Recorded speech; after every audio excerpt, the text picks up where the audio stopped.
এখনো অনেক জায়গা খালি আছে, আমি দেখতে পাচ্ছি যে খালি জায়গাগুলো আছে, সেখানে আপনারা বসে যান।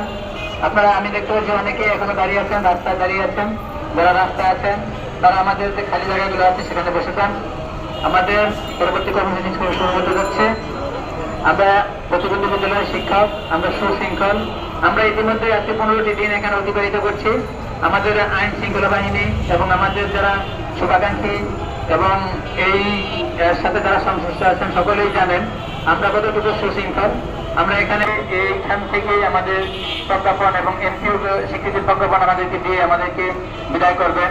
সে কারণে আমরা এখনো সুশৃঙ্খল আছি, আমরা সুশৃঙ্খল ভাবেই এখানে আছি, আমরা থাকবো। কিন্তু কখনোই আমাদের শৃঙ্খলতা থেকে আমরা নিজেরা নষ্ট না করি। এবং মাননীয় সমাজকল্যাণ মন্ত্রণালয়ের যারা দায়িত্বে আছেন তাদেরকেও বলবো আপনারা আমাদের দিকে দৃষ্টি রাখেন, কারণ আমরা এখনো সুশৃঙ্খল আছি। আমরা আমাদের ধৈর্যের বাঁধ যখন ভেঙে যাবে, আমরা যখন কুলাইতে না পারবো, তখন